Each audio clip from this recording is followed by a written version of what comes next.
नमस्ते किराना भाइयों। मैं सुभाष चंद्र, खुशी जनरल स्टोर का मालिक, अतरौली अलीगढ़ से किराना सपोर्टर। साथियों, आज का मुख्य टॉपिक है उधारी को पटाने के तरीके। साथियों, उधारी को कैसे हम वापस लें। यदि हम किसी को उधार दे दें तो वह पैसे ना दे हमारे, तो हमें क्या करना चाहिए। साथियों, आइए इस टॉपिक पर आज बात करते हैं।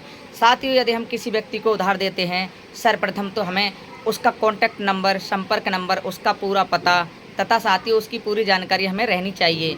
साथियों, हमें यह जानकारी होनी चाहिए कि वह व्यक्ति कैसा है, किस प्रकार का व्यक्ति है, पैसे देकर चुका सकता है या नहीं, या उसकी इतनी अहमियत है, कैपेसिटी है लेने की, जिससे कि हम उसको उधार दे सकें तथा ले सकें। साथियों कंडीशन बन जाती है कि कोई भी व्यक्ति उधार लेकर के मतलब पलटता नहीं है तथा हमारी दुकान पर आना छोड़ देता है तथा हमारे पैसा नहीं देता है। साथियों ऐसे में हम उसके नंबर पर, व्हाट्सएप नंबर हो या उसका संपर्क नंबर हो, उसको साथियों अलर्ट करते रहें, उसको रिमाइंडर करते रहें, उसको याद दिलाते रहें कि भाई हमारे पैसे हैं, कृपया हमारे पैसे दे दीजिए।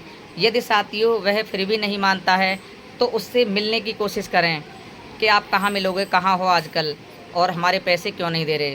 साथियों, यदि इतना भी वह नहीं करता है तो उसके घर पर जाएं आप तथा उससे मिलें साथियों, और उससे आप प्रेम पूर्वक से कहें कि भाई हमारे पैसे दे दीजिए, बहुत दिन हो गए, हमें सामान की बहुत आवश्यकता है।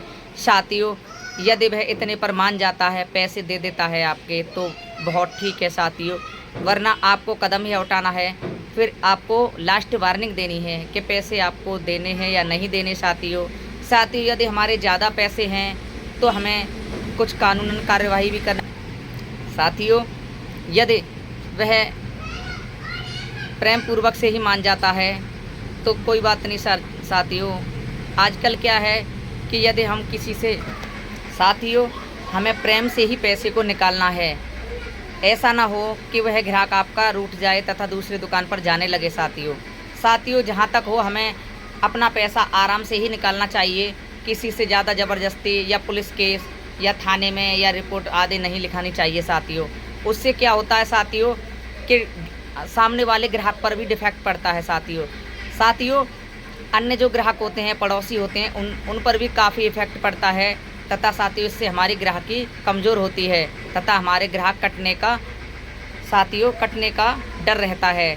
साथियों यही कारण बन जाता है कि हमारी ग्राहकी आधी होने लगती है तथा हमारी इनकम पर असर पड़ता है।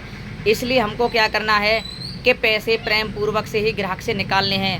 बेशक उसको 10 से 20 दिन हो जाएं साथियों, लेकिन हमें उधारी का पैसा यदि किसी पर फंस गया है तो हमें प्रेम पूर्वक से साथियों हमें उसको एक और साथियों आइडिया अपनाना है कि यदि किसी पर ज़्यादा पैसे हैं तो उससे सीधा कह दें।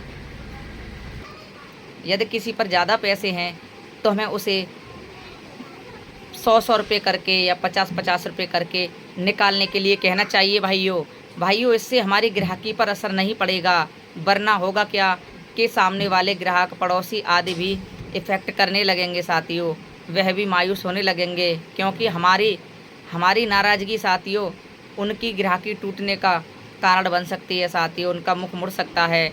इसलिए हमें प्रेम पूर्वक हंसी साथियों अपना पैसा अपने व्यक्तित्व व व्यवहार से निकालना चाहिए। भाइयों हमें कभी भी किसी से ज़बरदस्ती नहीं करनी चाहिए। यदि किसी पर पैसा है तो उससे 2-4 बार प्रेम पूर्वक कहें साथियों, तथा उसको रिमाइंडर करते रहें, उसको याद दिलाते रहें कि हमारे पैसे दे दीजिए। एक ना एक दिन उससे अपने पैसे निकल ही आएंगे। साथियों कुछ ऐसे लोग होते हैं जिनसे यदि हम ज़्यादा लड़ाई झगड़ा करते हैं तो वह और ज़्यादा बहस करने लगता है।